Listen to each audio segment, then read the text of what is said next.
Folks, in Olathe, Colorado, we have this big fold-down roller harrow we're going to put up on auction time for you.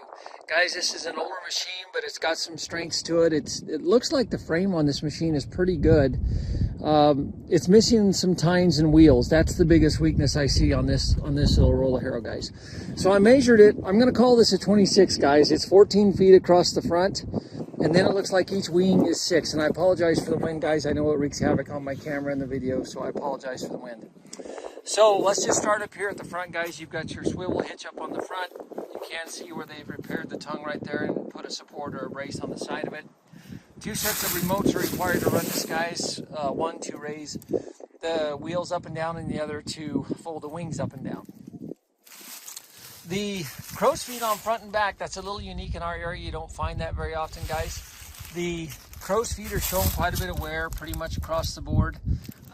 I'm wondering if maybe they have replaced the ones in the center here because they look like they're a little bit better than the rest. So it's possible they've replaced the ones in that center section, but you can see quite a bit of wear on some of these out here on the sides. And when you look at the wings, you're going to see a lot of wear on those crow's feet. In fact, you're going to see some that are missing. And that's the biggest drawback on this machine, guys. There's a lot of missing or broken shanks in the middle of this machine. And there's several missing packer wheels as well. So just, full disclosure, guys, it is what it is. When you look across here, I literally only see this one shank on that bar all the way across, guys. Every other shank is missing. Now when I look across the top, the bulk of the shanks are intact and in place still, folks. So I don't know why that is, but it is what it is. Again, you can see some wear on those crow's feet. Now, the tires, I think, are in good shape on this machine on all 4. Now, you might need to put some air in that one there, but the tread on it looks good. And none of them look like they're severely sun-rotted or sun-checked or weather-checked, however you want to say it. Again, you've got on the tops, the wings, you've got all the wheels intact. But then as you start going across the back, you see those 2 outside ones are broken.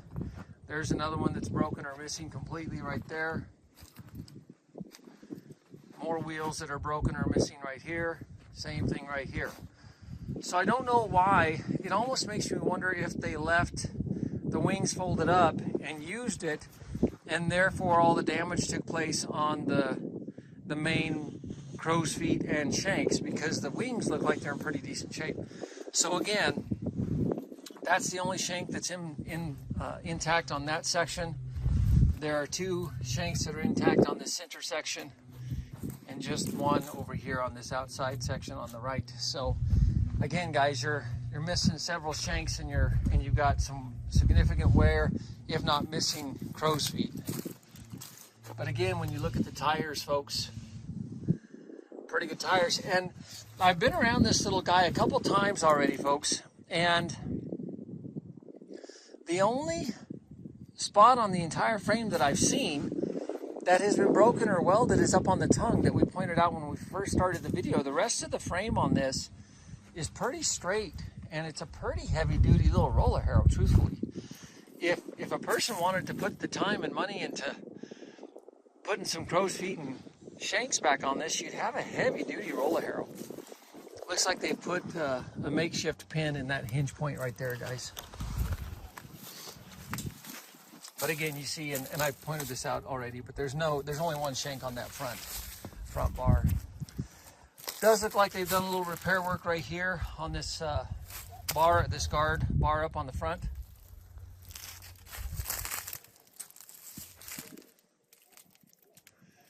So kind of a mixed bag, guys. You've got the framework for a pretty good roller harrow, but it is going to need some dollars spent on it to replace some missing and broken parts.